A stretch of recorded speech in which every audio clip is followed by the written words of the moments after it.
ಸನ್ಮಾನ್ಯ ಸಭಾಧ್ಯಕ್ಷರೇ, ಬಳ್ಳಾರಿ ಜಿಲ್ಲೆಯ ವಿಮಾನ ನಿಲ್ದಾಣದ ಬಗ್ಗೆ ಕಳೆದ 3 ವರ್ಷದಲ್ಲಿ ಇದು ನಾನು ಎಷ್ಟನೇ ಬಾರಿ ಪ್ರಶ್ನೆ ಕೇಳ್ತಾ ಇದ್ದೇನೋ ಗೊತ್ತಿಲ್ಲ. ನಮ್ಮ ಸಚಿವರು ಅದಕ್ಕೆ ಉತ್ತರ ಕೊಡಬೇಕಾಗಿ. ಸನ್ಮಾನ್ಯ ಸಭಾಧ್ಯಕ್ಷರೇ, ಉತ್ತರವನ್ನು ಕೊಟ್ಟಿದ್ದೀನಿ.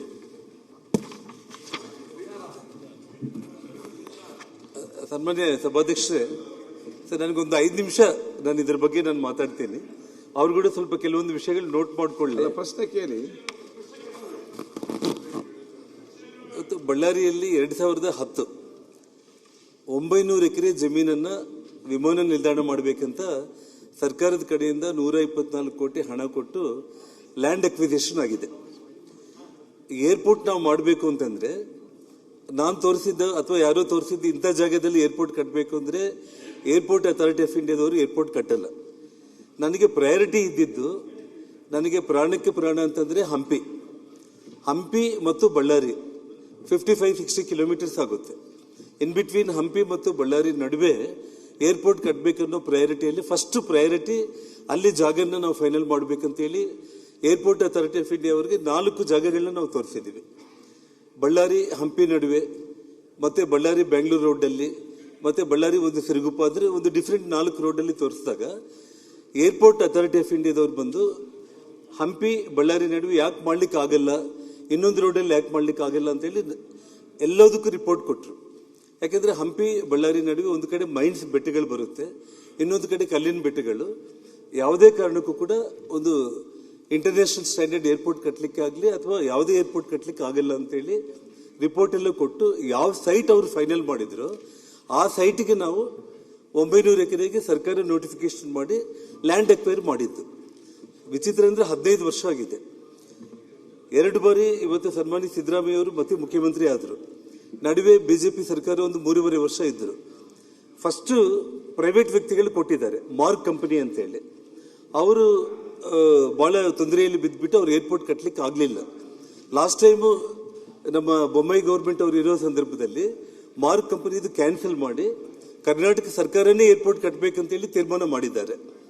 ಮಾಡಿದ ನಂತರ ಅಂದ್ರೆ ಅದು ಕೂಡ ಕೊನೆ ಗಳಿಗೆಯಲ್ಲಿ ಸರ್ಕಾರ ಇನ್ನೇನು 3-4 ತಿಂಗಳು ಇರೋ ಸಮಯದಲ್ಲಿ ಆ ಪ್ರೈವೇಟ್ ಕಂಪನಿದು ಕ್ಯಾನ್ಸಲ್ ಮಾಡಿ ಸರ್ಕಾರನೇ ಕಟ್ಟಬೇಕಂತ ತೀರ್ಮಾನ ಮಾಡಿದ್ರು ಅಧ್ಯಕ್ಷರೇ. ಹೊಸ ಸರ್ಕಾರ ಬಂತು, 3 ವರ್ಷ ಆಗಿದೆ. ಇದುವರೆಗೂ ಕೂಡ ಪ್ರತಿ ಬಾರಿ ನಾನು ಪ್ರಶ್ನೆ ಕೇಳ್ತಾ ಇದ್ದೀನಿ, ಸಚಿವರು ಮಾಡ್ತೀವಿ ಅಂತ ಹೇಳ್ತಾ ಇದ್ದಾರೆ.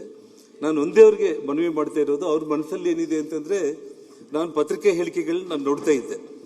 ವಿಜಯನಗರ ಮತ್ತು ಬಳ್ಳಾರಿ 2 ಜಿಲ್ಲೆಗಳಿಗೆ ಹೊಂದಿಕೊಳ್ಳುವಂತ ಒಂದು ಪ್ಲೇಸ್ ಅಲ್ಲಿ ಏರ್ಪೋರ್ಟ್ ಕಟ್ಟಬೇಕು ಅಂತ ಹೇಳಿ.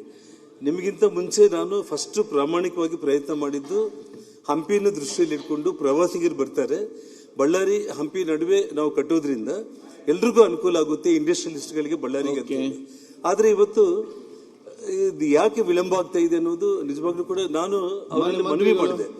ಕೇಂದ್ರ ಸರ್ಕಾರಕ್ಕೆ ಈ ಭೂಮಿಯನ್ನ ನಾವು ನಿಮಗೆ ಹ್ಯಾಂಡ್ ಓವರ್ ಮಾಡ್ತೀವಿ, ನೀವು ಏರ್ಪೋರ್ಟ್ ಕಟ್ಟ್ರಿ ಅಂತಂದ್ರೆ 750 ಕೋಟಿ ಅಮೌಂಟ್ ಅನ್ನು ಬಿಡುಗಡೆ ಮಾಡಿ ಏರ್ಪೋರ್ಟ್ ಕಟ್ಟಲಿಕ್ಕೆ ಗವರ್ಮೆಂಟ್ ಆಫ್ ಇಂಡಿಯಾ ರೆಡಿ ಇದೆ ಅಂತ ಹೇಳಿ ಕೂಡ ನಾನು ಸಚಿವರಲ್ಲಿ ಇವತ್ತು ನಾನು ತಮ್ಮ ಮೂಲಕ ಮನವಿ ಮಾಡ್ತಾ ಇದ್ದೀನಿ.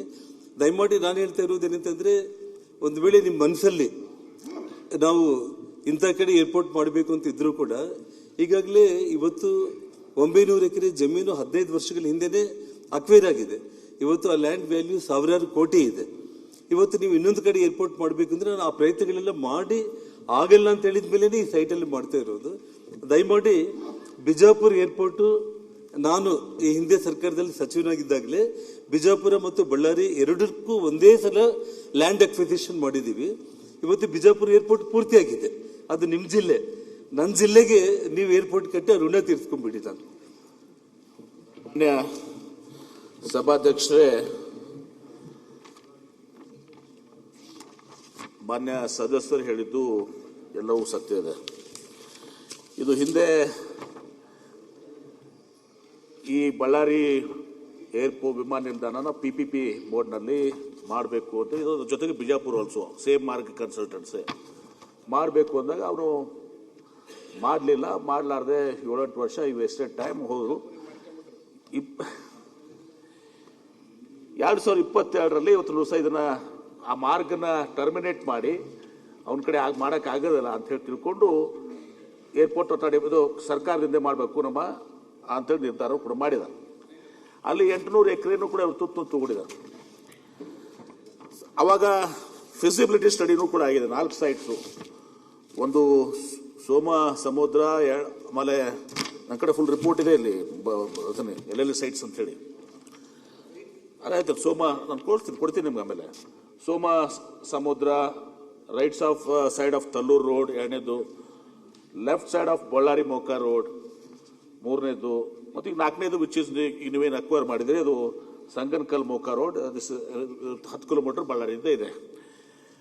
ಏರ್ಪೋರ್ಟ್ ಅಥಾರಿಟಿ ಆಫ್ ಇಂಡಿಯಾ ಇದು ಫಿಸಿಬಲ್ ಅಂದರೆ ಟೆಕ್ನಿಕಲಿ ಫಿಸಿಬಿಲಿಟಿಗೂ ಮತ್ತು ನನಗನ್ಸೋ ಮಟ್ಟಿಗೆ ನೀವು ಇಂಡಸ್ಟ್ರಿಯಲಿಸ್ಟು ನಿಮಗೆ ಗೊತ್ತು, ಫಿಸಿಬಿಲಿಟಿ ಬೇರೆ, ವಯಬಿಲಿಟಿ ಬೇರೆ. ಫಿಸಿಬಿಲಿಟಿ ಇಸ್ ಟೆಕ್ನಿಕಲಿ ಅಲ್ಲಿ ಏನು ಅಲ್ಲಿ ಏರ್ಪೋರ್ಟ್ ಆಗ್ತದ ಅಂಥೇಳಿ. ಒಂದೇ ಅದು ವಯಬಲ್ ಆಗಿ ಅದು ನಡೀತದ ಇಲ್ಲ ಅಂತ ಅನ್ನೋದು ಅದು ಬೇರೆ, ಅದಕ್ಕೆ ವಯಬಿಲಿಟಿ ಅದು. ಸನ್ಮಾನ್ಯ ಸಭಾಧ್ಯಕ್ಷರು, ಏನಾಗಿದೆ ಈ ಏರ್ಪೋರ್ಟ್ಸ್ ಅನ್ನ ನಾವೇನು ಮಾಡ್ತಾ ಇದ್ದೀವಿ, ಬಹಳಷ್ಟು ಕಡೆ ಈ ಉಡಾನ್ ಸ್ಕೀಮ್ ಇರ್ತದೆ. ಫಸ್ಟ್ 3 ಇಯರ್ಸ್ ಉತ್ತರ ದಿವಸ ನಾವು ಉಡಾನ್ ಸ್ಕೀಮ್ ಇದ್ದಾಗ ಅದು ಕನ್ಸಿಸ್ಟಲ್ ಟಿಕೆಟ್ ಅವ್ರಿಗೆ ಏರ್ಲೈನ್ಸ್ಗೆ ಹೋಗೋದ್ರಿಂದ 3 ವರ್ಷ ಆ ಉಡಾನ್ ಇದರಲ್ಲಿ ಉತ್ತರ ದಿವಸ ಏರ್ಪೋರ್ಟ್ಸು ದೇಶಾದ್ಯಂತ, ನಮ್ಮ ರಾಜ್ಯ ಅಷ್ಟೇ ಅಲ್ಲ ದೇಶಾದ್ಯಂತ ನಡೀತದೆ. ಒನ್ಸ್ ಉಡಾನ್ ಸ್ಕೀಮ್ ಟರ್ಮ್ ಮುಗಿದ್ಮೇಲೆ ಬಹುತೇಕ ಈ ಗುಲ್ಬರ್ಗ ಪರಿಸ್ಥಿತಿ ಅದಾಗಿದೆ,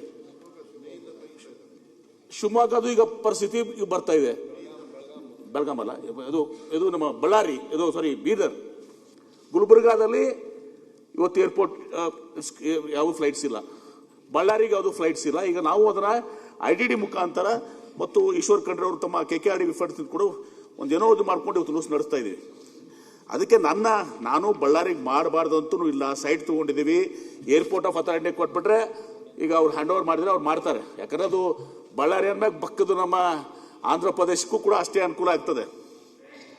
ಮಿನಿಸ್ಟರ್ ಕೂಡ ನನಗೆ ಮಾತಾಡಿದ್ದಾರೆ, ಏರ್ಪೋರ್ಟ್ ರಾಮಮೋಹನ್ ನಾಯ್ಡು ಮಾತಾಡಿದ್ದಾರೆ. ಬಟ್ ನಮ್ಮ ಉದ್ದೇಶ ಏನು ಸನ್ಮಾನ್ಯ ಸಭಾಧ್ಯಕ್ಷರೇ, ಈಗ ಅಲ್ಲಿ ಕೊಪ್ಪಳದವರು ಏರ್ಪೋರ್ಟ್ ಕೇಳ್ತಾರೆ, ವಿಜಯನಗರದವರು ಏರ್ಪೋರ್ಟ್ ಕೇಳ್ತಾರೆ, ಬಳ್ಳಾರಿಯವರು ಕೇಳ್ತಾರೆ. ನಾನು ನಿನ್ನೆ ಅಲ್ಲಿ ಕೌನ್ಸಿಲ್ನಲ್ಲಿ ಒಂದು ಉತ್ತರ ಕೊಟ್ಟಿದ್ದೀನಿ. ನಾನು I don't want to floor of the house ಅಲ್ಲಿನೂ ಕೂಡ ಹೇಳಿದ್ದೀನಿ.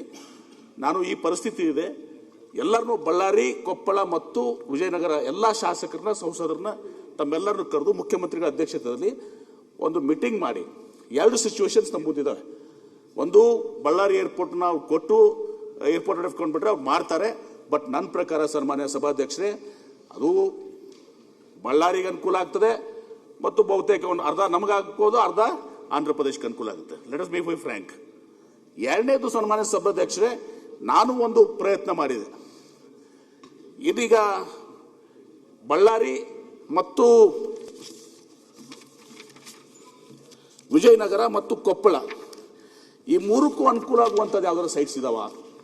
ಜಸ್ಟ್ ಬಿಕಾಸ್ ಆಫ್ ನಾವು ಸೈಟ್ ತಗೊಂಡ್ಬಿಟ್ಟಿದ್ದೀವಿ ಅದಕ್ಕೆ ನಾವು ಮಾಡಬೇಕು ಅನ್ನೋದಕ್ಕಿಂತ ಅದಕ್ಕೆ ಅವ್ರದ್ದು ಒಪ್ಪಿಗೆ ಸೂಚಿಸಿದ್ದಾರೆ. ಈಗ ಮಾತಾಡಿದೆ ನಾನು ಇನ್ನೂ 2 ಸೈಟ್ಸ್ ನಮ್ಮ KIDB ಹೇಳಿ ಒಂದು 1000 acres, ಒಂದು 800 acres ಸೈಟ್ಸ್ ನೋಡಿದ್ದೀನಿ.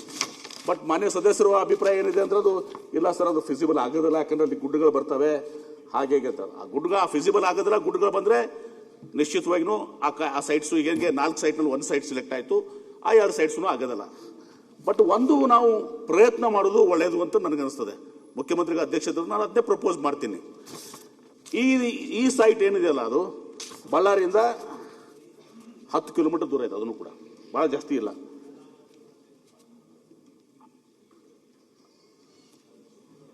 ಉದ್ದೇಶದ್ದು ಈ ಜಾಗ ಏನು ನಾವು ಸೆಲೆಕ್ಟ್ ಮಾಡಿದ್ದೀವಿ, ಈಗ ನೋಡಿದ್ದೀವಿ, ಕನ್ಸಿಡರ್ ಮಾಡೋಕ್ಕೆ ಸಬ್ಜೆಕ್ಟ್ ಟು ಫಿಸಿಬಿಲಿಟಿ. ಅದು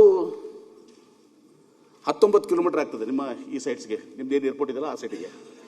ವಿಜಯನಗರ ಹೊಸಪೇಟೆಗೆ 33 ಕಿಲೋಮೀಟರ್, ಹಂಪಿಗೆ 26 ಕಿಲೋಮೀಟರ್, ಸಂಡೂರಿಗೆ 33, ಕೊಪ್ಪಳಕ್ಕೆ 75 ಕಿಲೋಮೀಟರ್, ಕುರುಗೋಡಿಗೆ 14 ಕಿಲೋಮೀಟರ್, ತೋರಣಗಲ್ಗೆ 13 ಕಿಲೋಮೀಟರ್, ಶಿರಗುಪ್ಪಾಗೆ 40 ಕಿಲೋಮೀಟರ್ ಆಗ್ತದೆ.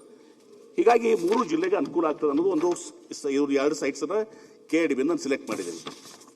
ಆದರೆ ಇದು ಫಿಸಿಬಲ್ ಆಗ್ತದೆ ನನಗೆ ಗೊತ್ತಿಲ್ಲ. ಯಾವಾಗ ಇದಕ್ಕೆ ಏರ್ಪೋರ್ಟ್ ಅಥಾರಿಟಿ ಆಫ್ ಇಂಡಿಯಾದವ್ರು ಬರಬೇಕು, ಅದನ್ನು ಮಾಡಿ ಇವು ಹೆಂಗೆ 4 ಸೈಟ್ನಲ್ಲಿ 1 ಸೈಟ್ ಫಿಸಿಬಲ್ ಇದೆ ಅಂತೇಳಿ ಈ 2 ಸೈಟು ಫಿಸಿಬಲ್ ಇದಾವೆ ಅಥವಾ 2 ಸೈಟು ನಾಟ್ ಫಿಸಿಬಲ್ ಇದಾವೆ ಅಂತ ಆದಮೇಲೆ ಒಂದು ನಿರ್ಧಾರ ತಗೊಳ್ಳೋಣ ಅಂತೇಳಿ ಬಹುತೇಕ ಸಮ್ಮತಿ ವ್ಯಕ್ತಪಡಿಸ್ತೀರಿ. ಯಾಕಂದರೆ ಅದರ್ವೈಸ್ ನಾವು ಏರ್ಪೋರ್ಟ್ ಮಾಡ್ತೀವಿ, 3 ವರ್ಷ ಆದ್ಮೇಲೆ ಏರ್ಪೋರ್ಟ್ ಬಂದ್ ಆಗ್ತದೆ. ಅಂಡ್ ಇದು ನಮ್ಮ ರಾಜ್ಯ ಅಷ್ಟೇ ಅಲ್ಲ ಸಭಾಧ್ಯಕ್ಷರೇ, ಇಡೀ ಭಾರತ ದೇಶದಲ್ಲಿ ಈ ಎಲ್ಲ ಏರ್ಪೋರ್ಟ್ಸ್ ಪರಿಸ್ಥಿತಿ ಇದೇ ತರ ಆಗಿದೆ. ವಿ ಡೋಂಟ್ ನೋ ನಾಳೆ ಫ್ಯೂಚರ್ಸ್ ಎಲ್ಲ ಡಿಸ್ಟ್ರಿಕ್ಟ್ ಏರ್ಪೋರ್ಟ್ಸ್. ಅದಕ್ಕೆ ನಾನು ಮುಖ್ಯಮಂತ್ರಿಗಳ ಜೊತೆ ವಿಮಾನಯಾನ ಸಚಿವರ ಕಡೆ ಹೋದಾಗೂ ಕೂಡ ನಾವೊಂದು ಪ್ರಪೋಸ್ ಮಾಡಿದ್ವಿ, ಈ ಉಡಾನನ್ನ 3 ವರ್ಷ ಇದ್ದದನ್ನ ನೀವು 5 ವರ್ಷ ಮಾಡಿ, 5 years ಮಾಡಿ.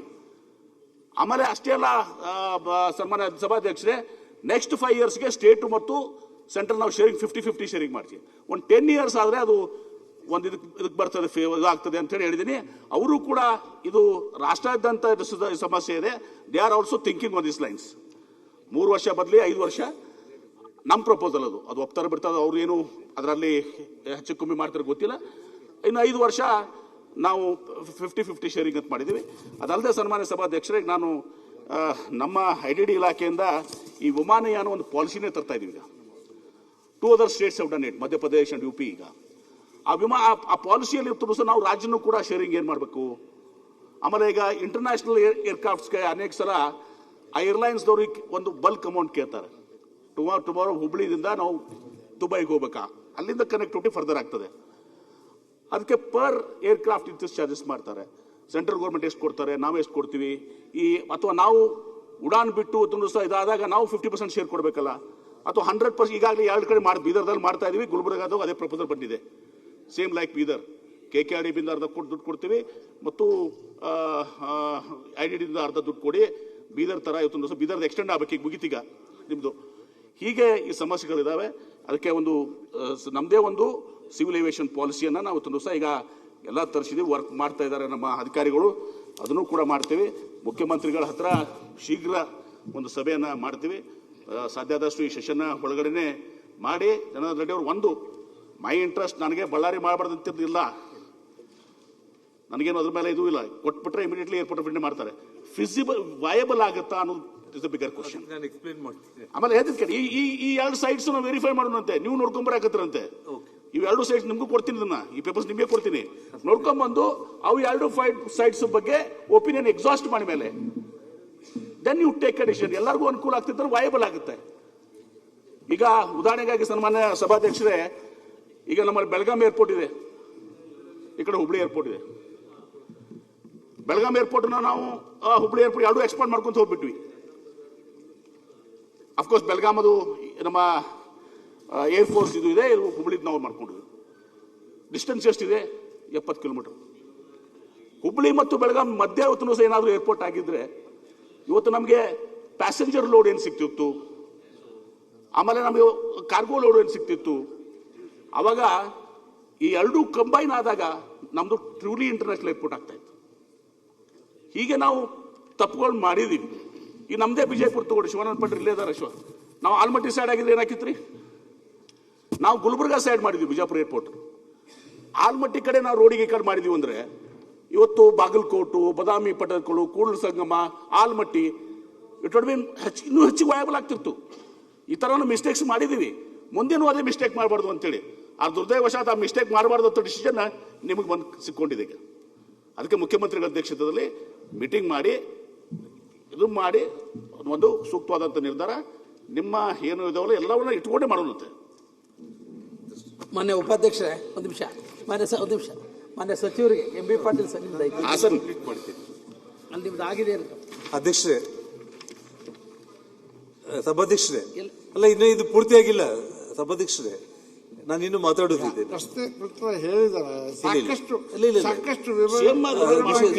ಒಂದ್ ನಿಮಿಷ, ಬಹಳ ಇಂಪಾರ್ಟೆಂಟ್ ಇದೆ ಮಾತಾಡೋದು.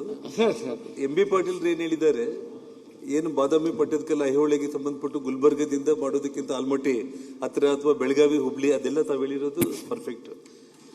ಬಟ್ ಇಲ್ಲಿ ಇವತ್ತು ಈ ಬಳ್ಳಾರಿ ಸೈಟ್ ಇವಾಗ ಏನು ಸೆಲೆಕ್ಟ್ ಆಗಿದೆ, ತಾವು ಇವತ್ತು 1-2 ಸೈಟ್ ಬಗ್ಗೆ ಹೇಳಿದ್ದೀರಿ ತಾವು. ಅಂದ್ರೆ ಇವಾಗ ಇರೋ ಎಕ್ಸಿಸ್ಟಿಂಗ್ ಏರ್ಪೋರ್ಟ್ ಇಂದ 10 ಕಿಲೋಮೀಟರ್, 14 ಕಿಲೋಮೀಟರ್, ಹಂಪಿಯಿಂದ 33 ಕಿಲೋಮೀಟರ್ ಅಂತ ತಾವು ಹೇಳಿದಿರಿ ಇವತ್ತು ಆ 2 ಸೈಟ್ಗಳ ಬಗ್ಗೆ. ಪರ್ಫೆಕ್ಟ್.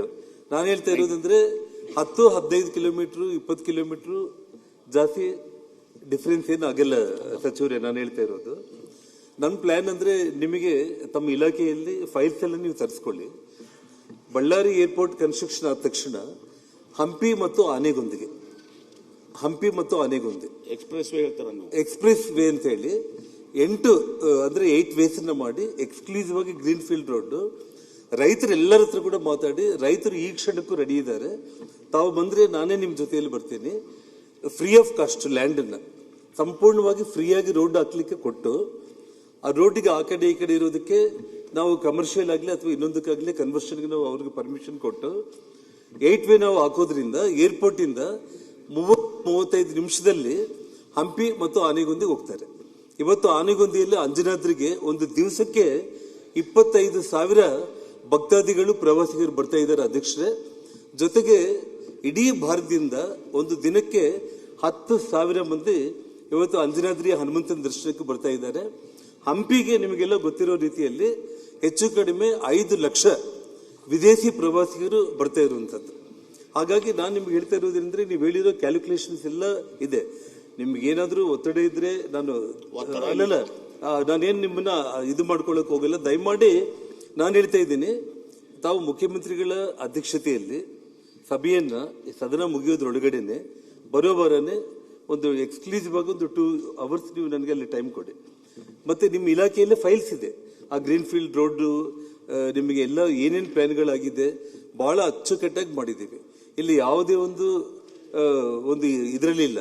ಇವಾಗ ನೀವೇನು 2 ಸೈಟ್ ನೋಡಿದಿರಲ್ಲ, ಎಕ್ಸಿಸ್ಟಿಂಗ್ ಇವಾಗ ನಾವು ನೋಡಿರೋ ಏರ್ಪೋರ್ಟ್ಗೆ ಅಲ್ಲಿಗೆ 15-20 ಕಿಲೋಮೀಟರ್ ಡಿಫ್ರೆನ್ಸ್ ಇದೆ ಅಂತಂದ್ರೆ ಇವಾಗಿರೋ ಒಳ್ಳೆ ರಸ್ತೆಗಳಲ್ಲಿ 10 ನಿಮಿಷ ಪ್ರಯಾಣಕ್ಕಿಂತ ಜಾಸ್ತಿ ಆಗಿಲ್ಲ. ದಯಮಾಡಿ ನಾನು ಹೇಳ್ತಾ ಇರೋದು ಇಮಿಡಿಯೇಟ್ ಸಭೆ ಕರೀರಿ.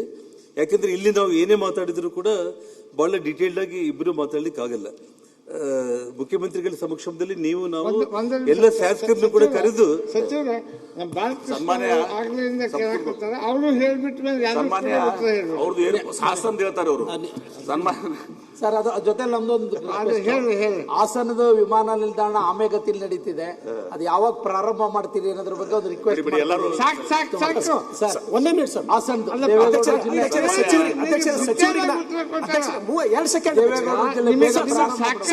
ಸಚಿವರೇ ಸರ್, ಒಂದೇ ಮಿನಿಟ್ ಸರ್. ಹಾಸನ ಪ್ರಶ್ನೆ ಕೇಳಿ ಹೇಳ್ತೇನೆ. ಅಧ್ಯಕ್ಷರೇ, Gulbarga division head quarter, Bidar district ಸಚಿವರು ಅದು ಅವ್ರ ವ್ಯಾಪ್ತಿಗೆ ಬರ್ತಂತ ನಾನು ಹೇಳಲ್ಲ, ಬಟ್ ಅದು ಅವ್ರ ಮಾಹಿತಿಗದ. ದಯಮಾಡಿ KKRDBದೊಳಗೆ ಹೆಂಗ್ ತಾವು ಹೇಳಿದ್ರಿ ಈಶ್ವರ್ ಖಂಡ್ರೆ ಅವರು ಬೀದರ್ ರೀಸ್ಟಾರ್ಟ್ ಮಾಡ್ಯಾರ, ಅದೇ ರೀತಿ ಗುಲ್ಬರ್ಗಾದ ಒಂದ್ ವೇಳೆ ನೀವು ಚಾಲು ಮಾಡ್ಸೋರು 5 ಜಿಲ್ಲಾದವ್ರಿಗೆ ಅನುಕೂಲ ಆಗ್ತದೆ ಅಂತ ಹೇಳಿ ಅಲ್ಲಿ ವಿಮಾನ ಓಡಿಸಲಿಕ್ಕೆ ಪ್ರಾರಂಭ ಮಾಡ್ತಾರೆ. ನಾನು ಹೇಳಿದಲ್ಲ ಸನ್ಮಾನ್ಯ ಸಭಾಧ್ಯಕ್ಷರೇ, ಮೊದಲ ಈಗ ಗುಲ್ಬರ್ಗಾಕ್ಕೂ ಅದೇ ರೀತಿ ಮಾಡಕತ್ತಿದ್ವಿ, ಈಗ ಮಾಡ್ತೇವೆ. ಹಾಸನದು ಈಗಾಗಲೇ ಅದನ್ನು ಕೂಡ ಸ್ಪೀಡ್ ಅಪ್ ಮಾಡಿದ್ದೀವಿ. ಆರ್ಪಾಸ್ ಹಾಸನ ಏರ್ಪೋರ್ಟ್ ಕೂಡ ಆಗ್ತದೆ. ಏನ್ರಿ ಫಾಸ್ಟ್ ಆಗಿ ಮಾಡ್ತೀವಿ. ಸನ್ಮಾನ್ಯ ಸಭಾಧ್ಯಕ್ಷರೇ, ಮಾನ್ಯ ಸದಸ್ಯರು ಹೇಳಿದ್ರು ಇವತ್ತು ನಮ್ಮ ಏನು ಎಕ್ಸ್ಪ್ರೆಸ್ ವೇ ಮಾಡೋದು ಅದೆಲ್ಲಾನು ಕೂಡ ಬಹಳ ಕಷ್ಟಕರವಾದ ಕೆಲಸ. ಏರ್ಪೋರ್ಟ್ ಕಾಸ್ಟ್ ಎಷ್ಟಾಗತ್ತೆ ಆ ಕಾಸ್ಟ್ ನಿಮ್ಗೆ ಎಕ್ಸ್ಪ್ರೆಸ್ ವೇಗೆ ಆಗುತ್ತೆ. So I'm telling you the fact. ಸುಮ್ಮನೆ ನಾವು ಆ ಥರ ನಾವು ಸುಮ್ಮನೆ ಕನಸು ಕಟ್ಟಿ ನಾವು ಇದು ಮಾಡಿ ಹೇಳಿದ್ರೆ ನಾನು ಜವಾಬ್ದಾರಿ ತಗೊಳ್ತೀನಿ. ಲ್ಯಾಂಡ್ ಅಕ್ವಿಸಿಷನ್ ಮತ್ತು ಆ ಎಕ್ಸ್ಪ್ರೆಸ್ ವೇ ಮಾಡಲಿಕ್ಕೆ ಪ್ರೈವೇಟ್ ವ್ಯಕ್ತಿಗಳೇ ಬಂದು ಮಾಡ್ತಾರೆ. ಸರ್ಕಾರದ ಕಡೆಯಿಂದ ₹1 ಅಮೌಂಟ್ ಖರ್ಚು ಮಾಡಬೇಕು. ನಾಟ್ ಬಿಲೀವ್ ದಟ್ ಯಾರೋ ರೈತರು ಫ್ರೀ ಆಗಿ ಕೊಡ್ತಾರೆ, ನೀವು ಅದು ಎಕ್ಸ್ಪ್ರೆಸ್ ವೇಗ್ ಜಾಗ ಹೌದು ಅದು ಅಂತೇಳಿ ಆ ಎಕ್ಸ್ಪ್ರೆಸ್ ವೇಗ್ ದುಡ್ಡು ಯಾರು ಕೊಡೋರು?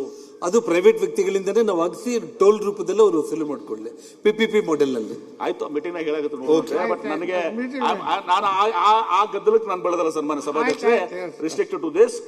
ಈಗ ಈ 2 ನಾನು ಹೇಳ್ತೇನಲ್ಲ, ಅಂಜನಾದ್ರಿ ಮತ್ತೆ ಈ ಇಲಾಖೆ ಅಂಜನಾದ್ರಿ ಗುಡ್ಡ ಬೇರೆ ಕಡೆ ಇದೆಯಾ? ಅಲ್ಲ, 2 ಇಲಾಖೆ ನಿಮ್ದೇ ಇದೆ. ಅದೇ ಹೇಳ್ತೀನಲ್ಲ, ಅದಕ್ಕೆ ಇದೆ. ಸೊ ಹೀಗಾಗಿ ಆಮೇಲೆ ನನಗೆ ಯಾವುದೂ ಒತ್ತಡ ಇಲ್ಲ. ಬಿ ಫ್ರ್ಯಾಂಕ್, ಇನ್ನ ಒತ್ತಡ ಇರೋದೇ ಬಳ್ಳಾರಿ ಅವ್ರು, ನಿಮ್ಮದು ನಾಗೇಂದ್ರ ಅವ್ರದ್ದು, ಇವ್ರು ನಿಮ್ಮದೇ ಒತ್ತಡ ಇದೆ. ಬೇರೆ ಬೇರೆ ಯಾರ್ದು ಒತ್ತಡ ಇಲ್ಲ. ಹೀಗಾಗಿ ವಯಬಲ್ ಆಗಬೇಕು ಅನ್ನೋ ದೃಷ್ಟಿಯಿಂದ ಬೆಟರ್ ಸೈಟ್ ಇದ್ರೆ ಅದು ಎಕ್ಸಾಸ್ಟ್ ಮಾಡೋಣ ಅಂತ ಮಾಡ್ತಾ ಇದ್ದೀನಿ ಅಷ್ಟೇ. ವಿ ಆರ್ ಎಕ್ಸಾಸ್ಟಿಂಗ್ ಇಟ್ ಅಷ್ಟೇ. ಅದು ಎಕ್ಸಾಸ್ಟ್ ಮಾಡಿ ಅದು ಇದಕ್ಕಿಂತ ಬೆಟರ್ ಸೈಟ್ ಇತ್ತು, ಎಲ್ಲರಿಗೂ ಅನುಕೂಲ ಆಗಿತ್ತು ಅಂದ್ರೆ ಆ ಒಂದು ಉದ್ದೇಶದಲ್ಲಿ ಮಾಡ್ತಾ ಇದ್ದೇನೆ, ಹೊರತು ಬೇರೆ ಏನೂ ಇಲ್ಲ. ಆಯ್ತಾ, CM ಅವ್ರ ಮೀಟಿಂಗ್ ಅಂತಿಮ ಮಾಡುವಂತೆ. ಯಾವಾಗ ಡೇಟ್ ಒಂದು ಹೇಳ್ಬಿಡಿ. ಅವ್ರು ಯಾವಾಗ ಹೇಳ್ತಾರೋ ಅವಾಗ ಒಂದು ಮೀಟಿಂಗ್ ಮಾಡಿ. ಭೀಮಣ್ಣ ನಾಯಕ್